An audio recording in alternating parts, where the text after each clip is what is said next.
গাইবের খবর দেনেওয়ালা হুজুরে পুরো নূর সাল্লাল্লাহু আলাইহি ওয়াসাল্লামের উম্মত হিসাবে আল্লাহ পাক আমাদের সকলকে কবুল করেছেন। এজন্য শুকরিয়া তার সকলে আবারও পড়ি আলহামদুলিল্লাহ। ইন্তেজামিয়া কমিটির পক্ষ থেকে আমাকে বিষয় দেওয়া হয়েছে কবর ও হাসরের বিশদ আলোচনা করার জন্য। আমি অত্যন্ত সময়ের দিকে খেয়াল করে কিছু কথা বলে আমি আপনাদের কাছ থেকে বিদায় নেব। অনেকে আমাকে প্রশ্ন করেছেন যে এত অল্প সময়ের মধ্যে এই এলাকাবাসী দাওয়াতটা পেল কিভাবে? আমরা 1 বছর আগে পাই না, 1.5 বছর আগে পাই না। আমি বলেছি তারা এই অল্প সময়ে দাওয়াতটা পেয়েছেন আমার সুবিধার উপর, আর সবচেয়ে বড় কথা হলো মহব্বতের উপর। আর আসলে যে মহব্বত আছে তার বাস্তব প্রমাণ হলো এই অল্প দিনে দাওয়াতটা গ্রহণ করার পর মাগরিবে যে আয়োজনটা আমি আলোচনা করব, 1 বছর আগে দাওয়াত করলে যে পরিবেশ হয়, এই অল্প দিন দাওয়াতের ভিতরে এসে দেখলাম আপনাদের এই পরিবেশটা বিদ্যমান এবং এত সুন্দর করে আপনারা আয়োজনটা করেছেন। এটাই ভালোবাসার বহিঃপ্রকাশ ঘটেছে। প্যান্ডেলের জায়গা নেই, প্যান্ডেলের বাহিরে কি অবস্থা, মানুষগুলো আপনারা অল্প সময়ে মাগরিবে যেভাবে এসেছেন, নিঃসন্দেহে সেটা ভালোবাসার বহিঃপ্রকাশ। বলুন ইজ্জতের মালিককে, বড় করে বলুন। এই যে হাজার হাজার মানুষ মাগরিবের পর আপনারা এসেছেন, আমার মতো কেউ কিন্তু রাতের খাবার খান না এখনো, একদম কিন্তু না খেয়ে চলে এসেছেন। তো আপনারা যারা এসেছেন আপনারা একটু আওয়াজ করে বলবেন আমাদের আসল ঘরের নাম কি? একটু উঁচু করে বলুন। যারা কবরে চলে গিয়েছেন তারা কি ফিরে এসেছেন? আমি ধন্যবাদ জানাই যুব সমাজকে, আল মদিনা সুন্নি সংগঠনকে এবং আমাদের ছাত্র সেনার কর্মী, আহলে সুন্নাত ওয়াল জামাতের কর্মী, গৌসিয়া কমিটির কর্মী, যত সুন্নি অঙ্গ সংগঠন আছে সবাইকে আমার হৃদয়ের গভীর থেকে শ্রদ্ধা নিবেদন করে মহান মনিবের কাছে এতটুকু বলবো, আজকের মাহফিল উসিলাই যেন আল্লাহ পাক এই এলাকার অন্ধকার কবরে যারা এতিম হয়ে পড়ে আছে, আল্লাহ যেন প্রত্যেকের কবরে নূরের বাতি জ্বালায় দেয়। টিনের ঘরে যদি একটি ছিদ্র হয়, ছিদ্রটা বন্ধ করে দেওয়া হয় যেন বৃষ্টির পানি ঘরের ভিতরে না পড়ে। অথচ আমাদের বাড়ির পাশে কবরস্থান, এই কবরে পিপিলিকার গর্ত দিয়ে বহুত পানি ভিতরে প্রবেশ করে গলা পর্যন্ত হয়ে আছে, হাড্ডিগুলো কবরে বাসতেছে, কিন্তু আমরা দেখা কিংবা তাদেরকে উপকার করার কোনো ক্ষমতা নাই। আমার দাদা আমার নানা যেভাবে গিয়েছেন কবরে, এই প্রক্রিয়ায় এই আনুষ্ঠানিকতায় আমাদের কয়েকদিন বিদায় দেওয়া হবে। আজকে কাহার মাইকিং এর আওয়াজ মসজিদে শুনতেছেন, একদিন দেখবেন আপনার এলাম সেই মসজিদে বেজে উঠবে। আজকে যার কাপড় ক্রয় করে আনা হয়েছে, একদিন আপনি ডেড বডি ঘরে পড়ে থাকবেন, আপনার কাপড় রেডি হয়ে আছে, বাঁশের যার বাঁশ লাল হয়ে আছে আপনার কবরে বিছিয়ে দেওয়ার জন্য। তাই সেই ঘরে যাওয়ার আগে আমরা আমাদের জীবনকে গঠন করার দরকার আছে না নাই? এই পবিত্র ঈদে মিলাদুন নবী সাল্লাল্লাহু আলাইহি ওয়াসাল্লাম, আমার নবী যে এই দুনিয়াতে মিলাদুন নবীতে রবিউল আউয়াল মাসে জন্য হেদায়েতের আলোক বর্তিকা হয়ে তিনি এসেছেন। 2টা কন্ডিশন আমাদের সামনে ছেড়ে দিয়েছেন, মা আতাকুমুর রাসূলু ফাখুযুহু ওয়া মা নাহাকুম আনহু ফান্তাহু। আল্লাহর পক্ষ থেকে যা কল্যাণ করে নিয়ে এসেছেন তা আমাদেরকে গ্রহণ করতে হবে, আর যা তিনি অকল্যাণকর ঘোষণা করেছেন তা থেকে আমাদেরকে দূরে থাকতে হবে। এখন আপনারা যারা এসেছেন, আমার হাটহাজারী মদন হাটের বাবারা, দুলাইর পাড়ার বাবারা, আপনারা জবান খুলে বলুন আমার রাসূল কি নামাজের পক্ষে না বিপক্ষে? এই নামাজের দরকার আছে না নাই? এই কবর অনেক ভয়ঙ্কর জায়গা। যারা সেখানে যান নাই তারা ছাড়া সেই কবরে জিন্দেগি অনুভব করার ক্ষমতা কারো নাই। এই কবর রাসূল বলছেন, কবর কাহার জন্য জাহান্নামের গর্ত, আবার কাহার জন্য জান্নাতের বাগান। এই কবর আখিরাতের প্রথম মঞ্জিল। এই কবর যার ভালো হয়ে যাবে, হাসরের ময়দানে পুলসিরাত তার জন্য আলোক বর্তিত হয়ে যাবে। এই কবরে যে ধরা খেয়ে যাবে, হাসরের মাঠে ধরা খেয়ে যাবে। আল্লাহর হাবিব বলছেন, আমি যখন মেরাজে গেলাম, আমি দেখেছি সব চাইতে কঠিন হলো কবরের আযাব। তাই তো নবী পাকের প্রিয় সাহাবী, যার কাছে আল্লাহর হাবিবের দুইটা কন্যাকে বিয়ে দিয়েছেন, একটি কন্যার নাম কুলসুম, আরেকজনের নাম হলো রুকায়া। এই দুইজনকে যেই সাহাবীর কাছে বিয়ে দিয়েছেন, রাসূল বলছেন, আমার যদি আরেকটা মেয়ে থাকতো আমি সেই সাহাবীর কাছে বিয়ে দিতাম। ওই সাহাবীর নাম হযরত উসমান যুন্নুরাইন। সেই উসমান যুন্নুরাইন রাদিয়াল্লাহু তাআলা আনহু সব সময় তিনি আনন্দিত থাকতেন। যখন তিনি কবরস্থানে যেতেন, তিনি চোখের পানি ফেলে কান্না করতেন। ওনাকে প্রশ্ন করা হয়েছে, নামাজের সময় আপনি আনন্দিত থাকেন, জিহাদের সময় আপনি আনন্দিত থাকেন, আপনি সব সময় আনন্দিত থাকেন, কবরস্থানে গেলে আপনি চোখের পানি ফেলে কাঁদেন কেন? তখন উসমান যুন্নুরাইন রাদিয়াল্লাহু তাআলা আনহু বলেন, আল্লাহর হাবিব বলেছেন, এই কবর বড় ভয়ঙ্কর জায়গা। সাহাবীরা বললেন, আপনাকে তো আল্লাহর হাবিব জান্নাতের টিকিট দিয়েছেন, আপনি তো টেনশন করেন কেন? উসমান যুন্নুরাইন রাদিয়াল্লাহু তাআলা আনহু বলেন, আমি টেনশন করি এই জন্য, যিনি আমাকে টিকিট দিয়েছেন আমার কোন কর্মের কারণে সেই টিকিট কাইরাও নিতে পারেন। যদি আমি সেই কবরে আল্লাহ পাকের নিয়ামত হাসিল করে দিতে না পারি, আল্লাহ পাককে রাজি করে দিতে না পারি, তাহলে সেই কবরে গিয়ে আমি কি জবাব দিব? একজন সাহাবী জান্নাতের টিকিট প্রাপ্ত, তিনি যদি এই চিন্তা করেন, তাহলে আমাদের সেই চিন্তার প্রয়োজন আছে না নাই? আমার ভাইরা, অনেক লোক পিছনে দাঁড়িয়ে আছেন, আমার খুব কষ্ট হচ্ছে আপনাদেরকে দেখি। এই মাগরিবের নামাজের পর হাজার হাজার মানুষ, এতেই প্রমাণ হয় তারা বিরিয়ানি খাওয়ান না, সুন্নি মহব্বতে হাজির হয়ে যাব।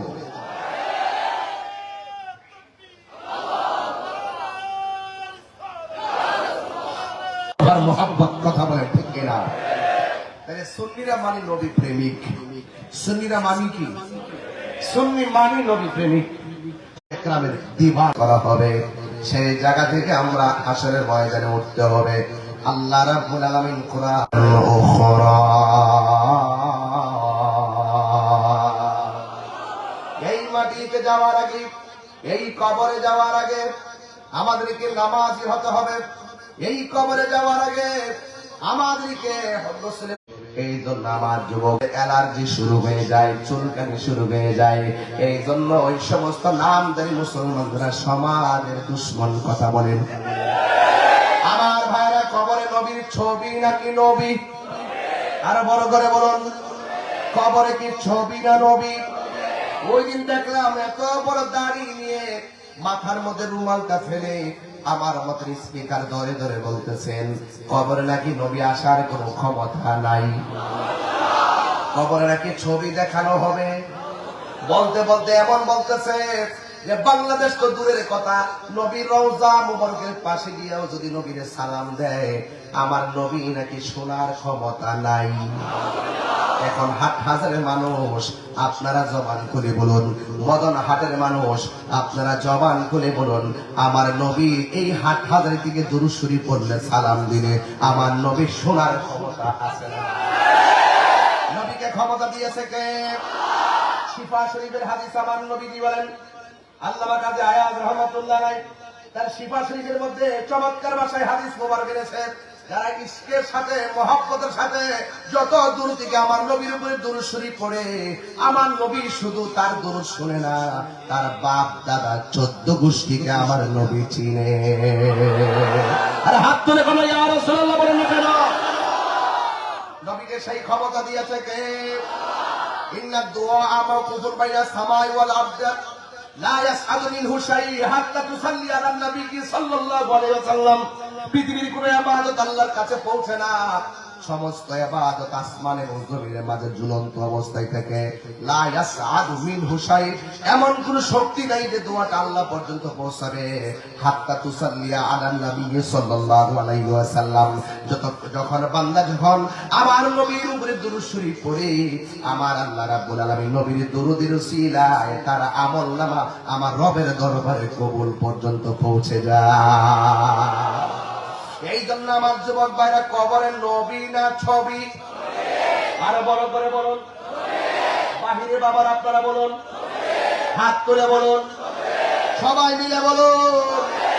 যারা বলে নবী আসার ক্ষমতা নাই, তাদের ঈমান নাই, কথা বলেন ঠিক কিনা? এই জন্য আমার বন্ধুগণ, আল্লাহ রাব্বুল আলামিন কোরআনের মধ্যে বলছেন, কাইফা তাকফুরুনা বিল্লাহি ওয়া কুনতুম আমওয়াতান ফাআহইয়াকুম সুম্মা ইউমীতুকুম সুম্মা ইউহয়ীকুম সুম্মা ইলাইহি তুরজাউন। আল্লাহ বলছে, বান্দারে তোমরা কেমন করে আমি রবকে অস্বীকার করবা? ফাবিআইয়ি আলা'i রাব্বিকুমা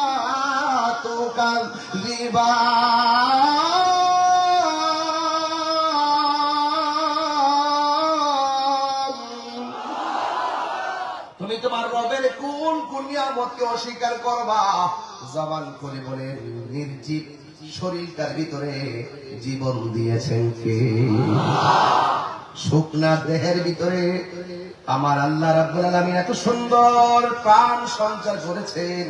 হাত নাড়াইতেছি, চোখ ঘুরাইতেছি, ঠোঁট নাড়াচাড়া করতেছি, জিহ্বা নাড়াচাড়া করতেছি। এই জিহ্বায় যদি আমার আল্লাহ একটু পানি না লাগাইতো, দেখতেন গলা পর্যন্ত শুকায়া ঘরে পড়ে থাকতাম। এই শুকনা জিহ্বা না রাইখা তুতু দিয়া এই জিহ্বাটারে ভিজা রেখেছেন যেন আমি সুন্দর করে কথা বলতে পারি। আপনারা জবান খুলে বলে, নিখুঁত কারিগর কে? আল্লাহ রাব্বুল আলামিন বলেন, আল্লাযী খালাকাকা ফাসাওয়াকা ফাআদালাক ফি আইয়ি সূরাতিন মা শাআ রাক্কাবাক। আল্লাহ বলে, পৃথিবীর মধ্যে আমার বান্দা যাবে, বান্দা চলার জন্য আমি আল্লাহ জমিনটা বানায় রাখছি, কথা বলেন ঠিক কিনা? এই পৃথিবীতে দিনের বেলায় বান্দারা চলবে, আমি আল্লাহ আকাশের সূর্য বানিয়ে দিয়েছি।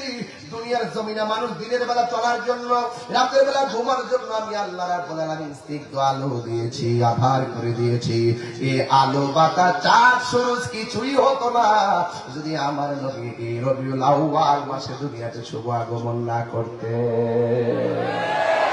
আল্লাহু আকবার বলেন না কেন? ইজ্জতের মালিক কে? নবী এসেছে, আল্লাহ কয় আমার পক্ষ থেকে বন্ধু এসেছে। হ্যাঁ, আল্লাহ বলেন এসেছে, মা মেনা কই আমি দেখেছি। আর আয়েশা সিদ্দিকা কই সেই নূরের আলোতে হারানো সুই খুঁজে পেয়েছি। মোহাম্মদ কেন সুবহানাল্লাহ। রবে কয় এসেছে, মা মেনা কই দেখেছি। আর আয়েশা সিদ্দিকা বলে আমি নবীর নূরের আলোতে হারানো সুই অন্ধকারে খুঁজে পেয়েছি। তাই তো হাজারে মানুষ নবীর প্রেমে পাগল হয়েছে, ঠিক কিনা বলেন? ওই কবরে নবী না ছবি? আরো বড় করে বলুন, বারবার বলুন। একই সময় যদি 500 কবরে যদি লাশ দাফন করা হয়, একই সময় যদি দাফন করা হয়, একই সময় যদি মুনকার নাকির আসে, ওই একই সময় আমার নবী সহ শরীরে সব কবরে থাকার ক্ষমতা আছে না? এটা হলো ঈমান। এই আকীদা ঠিক রাখবেন, নামাজ আল্লাহর কাছে কবুল হবে। সুবহানাল্লাহ বলেন না কেন? এই জন্য আল্লাহ রাব্বুল আলামিন বলে, ও বান্দারা তোমরা চিনে নিষ্প্রাণ, আমি আল্লাহ তোমাদেরকে প্রাণ দিয়েছি। প্রাণ দেওয়ার পরে কেউ এমপি, প্রাণ দেওয়ার পরে কেউ মন্ত্রী, প্রাণ দেওয়ার পরে কেউ বক্তা, প্রাণ দেওয়ার পরে কেউ চেয়ারম্যান, প্রাণ দেওয়ার পরে কেউ মেম্বার, প্রাণ দেওয়ার পরে কেউ কাউন্সিলর, প্রাণ দেওয়ার পরে কেউ মেয়র, প্রাণ দেওয়ার পরে কেউ কৃষক, প্রাণ দেওয়ার পরে কেউ টিনের ঘরের মালিক, প্রাণ দেওয়ার পরে কেউ বিল্ডিং এর মালিক, প্রাণ দেওয়ার পরে কেউ মাটির ঘরের মালিক। আল্লাহ বলে আমি তোর সব দিয়ে সব মালিকানা দিলাম, কিন্তু আমি আল্লাহর পক্ষ থেকে তোর একটা থাবা দেওয়া হবে, ওই থাবার নাম হলো মৃত্যু। মৃত্যু যখন এসে যাবে, মন্ত্রীগিরি আসে না শেষ, বক্তাগিরি আসে না শেষ, মাহফিল কমিটি আসে না শেষ। আল্লাহ রাব্বুল আলামিন বলেন সুম্মা ইউমীতুকুম, অতঃপর আমি আল্লাহ তোর মৃত্যু দিব। এই মরণটার সম্পর্কে আমার নবী আপনার নবী বলেন মরণ এত কঠিন, জীবন্ত বকরি গায়ে থেকে চামড়া তুললে যেমন কষ্ট হয়, আজরাইলের রূহটা নেওয়ার সময় মানুষের তার চাইতে বেশি কষ্ট হবে। মরণটা এত কঠিন, ওই মরণটার সময় কেউ পায়খানা করে বিছানা বাসায়া দিবে, কেউ চোখ দুইটা উল্টায়া যাবে, কানের পর্দা ফেটে রক্ত চলে আসবে, কেউ জিহ্বার মধ্যে কামড় মারবে, কেউ চোখ দুইটা উল্টায়া দিবে। এই মরণটার সম্পর্কে আমার নবী বলে উম্মত তোমরা যদি দৈনিক 20 বার মরণের কথা খেয়াল করো, ওই দিন যদি তোমাদের মরণ হয়ে যায়, আর আল্লাহ রাব্বুল আলামিন তোমার মরণটাকে শহীদের খাতায় লিখে দিবে। আল্লাহু আকবার বলেন না কেন? এই জন্য মরণের প্রস্তুতি নেওয়ার দরকার আছে না নাই? আর বড় করে বলেন আছে না নাই?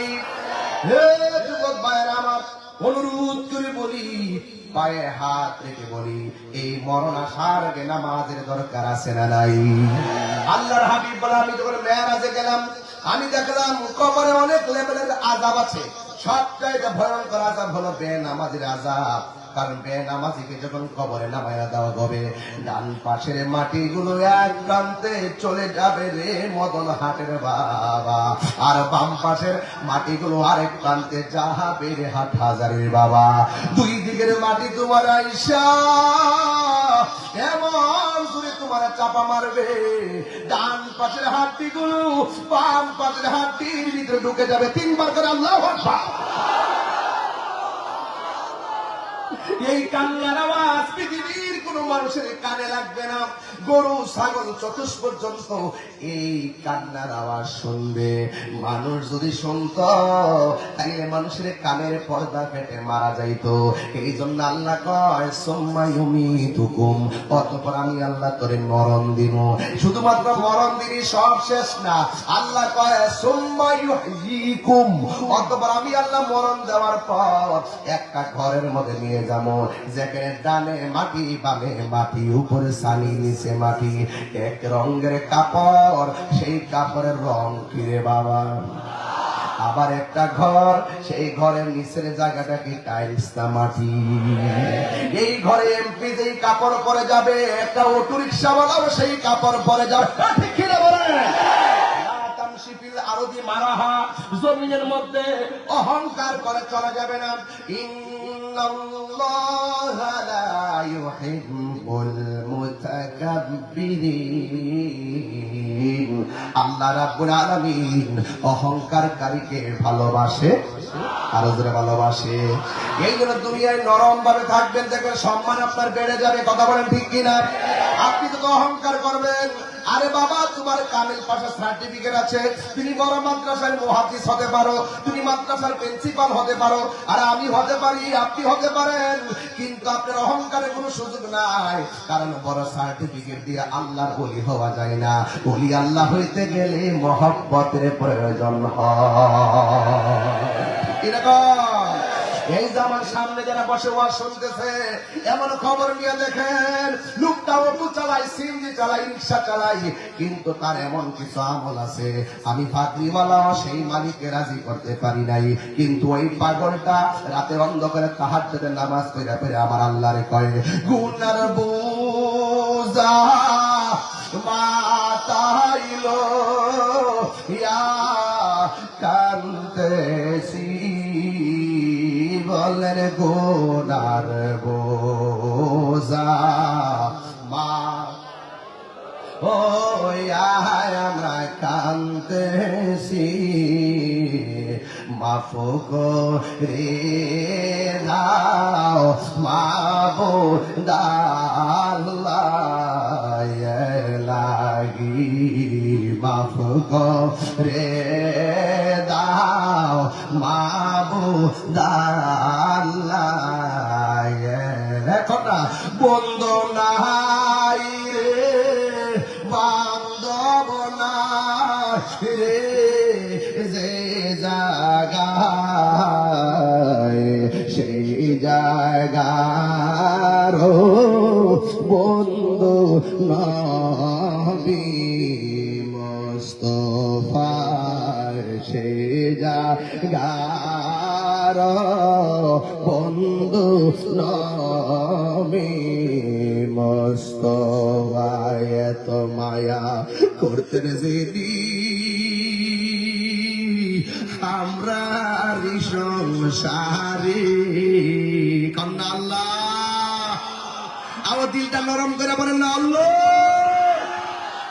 বুঝিরে সোয়া রয়েছে খবরে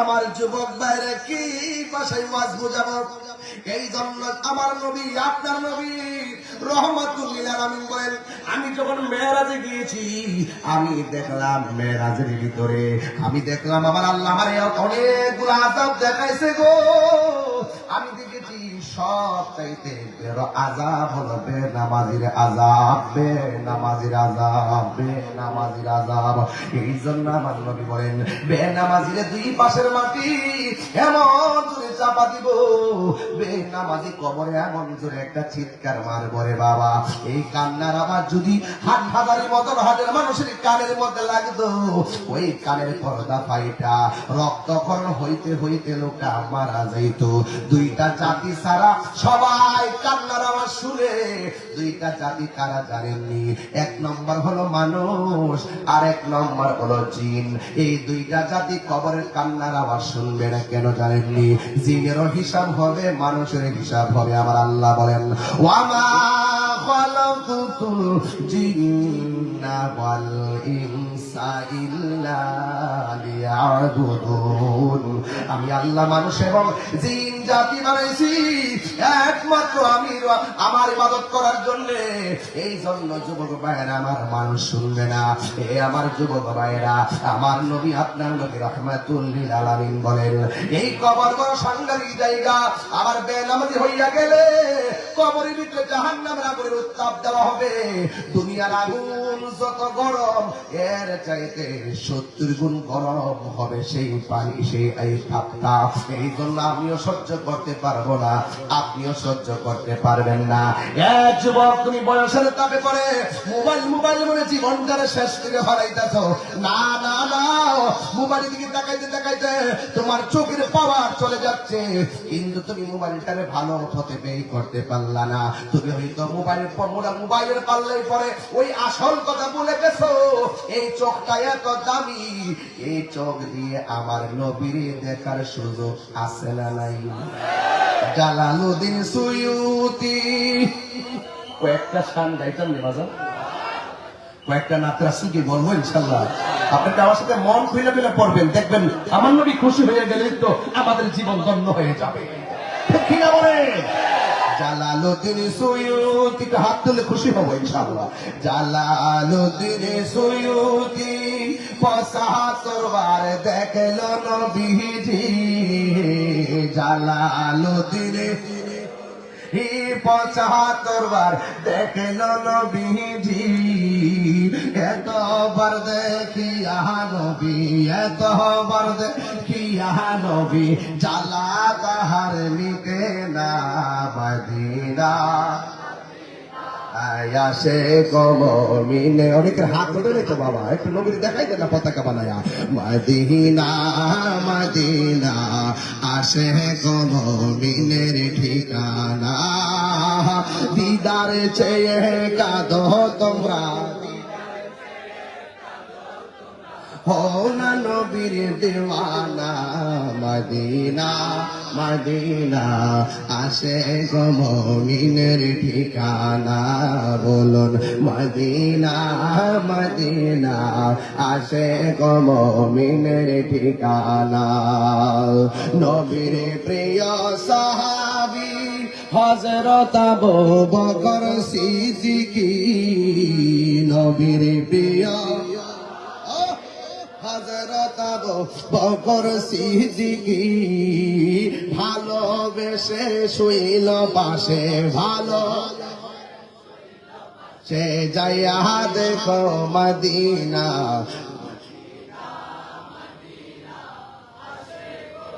মিনের ঠিকানা বলুন মদিনা মদিনা আসে গো মুমিনের ঠিকানা জোরে জোরে কি আল্লাহু আকবার বলা যাবে না নবীর পাশে সিদ্দিকে আকবর টাকার জোরে না মহব্বতের জোরে আরে বাবা জালালউদ্দিন সৈয়দী রহমাতুল্লাহ আলাইহি অনেক দূর থেকে নবীরে বারবার দেখলেন মহব্বতের জোরে না টাকার জোরে তাইলে বোঝা গেল টাকার জোরে নবী পাওয়া যায় না মহব্বতে থেকে নবীরে ভালোবেসি মদন হাটের ভাঙ্গা করে থেকেও আমার নবী দেখার সুযোগ আছে না না আল্লাহু আকবার হায়রে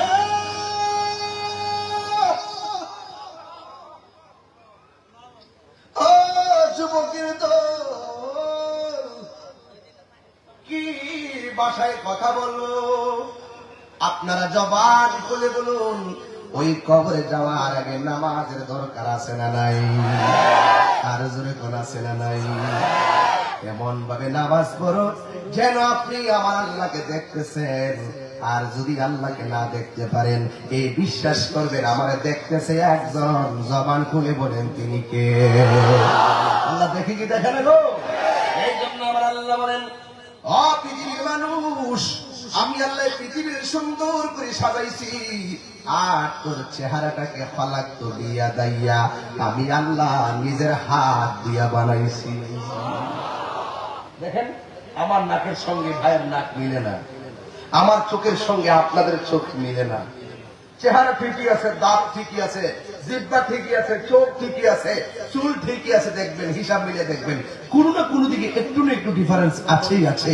বলুন এই সূক্ষ্ম কারিগর একজন তিনি কে আল্লাহ নিজের হাত দিয়ে বানাইছে বান্দারে আল্লাহ দোজখ দিতে চান না বান্দারে পাহাড় পরিমাণ গুনাহ করেছিস যদি মনে করিস আমি আল্লাহ ছাড়া তোর কেউ নাই লা তাকনাতু মির রাহমাতিল্লাহ আমি আল্লাহর রহমত থেকে নিরাশ হইস না পাহাড় পরিমাণ গুনাহ নিয়েও যদি দুই ফোঁটা চোখের পানি ছেড়ে আমাকে বলিস গফফার রহমান রহিম সাত্তার আমার গুনাহ maaf করে দেন তওবা করছি আর গুনাহ করব না পাহাড় পরিমাণ গুনাহ ক্ষমা করে দিবেন কে প্রাণ দয়াল রে গৃহস্থরা দলে দলে হাঁস মুরগি কতই পালে সন্ধ্যা হইলে ডাক দিয়া নে ঘরে যার যত পালিত ছিল সকলে তো ঘরে নিল আমি একা রইলাম অন্ধকারে প্রাণ দয়াল রে সন্ধ্যা হইল ডাকি দিলে না মরে ঠিক কিনা সাধারণত মুরগির বাচ্চা যদি সকালবেলা বের হয় সন্ধ্যায় যদি ঘরে না আসে মুরগির মালিক খুঁজতে বের হয় ঠিক আপনার ঘরে আমার মুরগির বাচ্চাটা আসছেনি হাঁস যদি পুকুর থেকে না উঠে মালিক সন্ধ্যাবেলা গিয়ে কয় হাঁসগুলা কোথায় খুঁজতে থাকে হাঁসের প্রতি ঘরের মালিকের কত মায়া এর চাইতে কোটি গুণ মায়া কইরা আল্লাহ আল্লাহ বানাইছে যখন আপনি বিপদে যান তখন আল্লাহ এই যে আপনাকে ফিরে আসবেন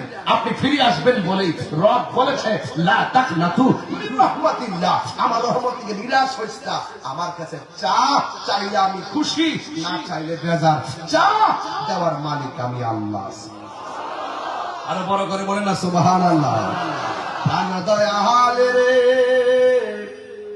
আর পরীক্ষার সময় নাই কর জোরে ক্ষমা চাই শেষের খেয়া না নিলায় আমারে, আমার দিন কি এমনি যাবে, লোকে তোমায় কি বলিবে, এই দুঃখ রইল তাহির অন্তরে, প্রাণ দয়াল রে সন্ধ্যা হইল ডাকে দিলে না মোরে, বলেন সন্ধ্যা হইল ডাক দিলে না মোরে, প্রাণ দয়াল রে সন্ধ্যা হইল ডাকে দিলে না মোরে, পারে কে যাবি নবীর কাতে আয়, পারে কে যাবি নবীর কাতে আয়। এ বাবা, ডলার খায়া কার পাল্টায়ও না, টাকা খাইয়া ইমান বিক্রি করে মালায়ও না। আমরা দেশের বহুত মোল্লা মুন্সি এখন আর সুদের ওয়াজ করে না। মনোবিরারি অত বড় বাট্টা, এখন আর দুর্নীতির ওয়াজ নাই, এখন আর কোন আন্দোলন নাই, এখন শুধু চেয়ারের দরকার, ক্ষমতার দরকার। আমরা সুন্নিরা আগেও বলেছি, এখনো বলি, আমি শুনলি তুমি শুনলি, আগেও বলেছি এখনো বলি, কিয়ামত পর্যন্ত বলবো তুমি কে আমি কে।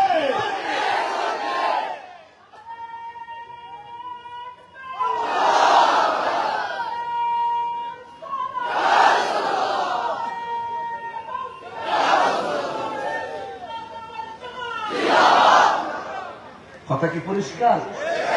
যারা জেনে শুনে সত্যকে গোপন করে তারা কি মুমিন হতে পারে? যারা জেনে শুনে সত্যের সঙ্গে মিথ্যা, মিথ্যার সঙ্গে সত্যকে মিশ্রিত করে তারা কি মুমিন হতে পারে? এই জন্য বলেছিলাম, সুন্নিরা আবার গর্ব করে বলি, নীরব না বিপ্লব, বলেন নীরব না বিপ্লব।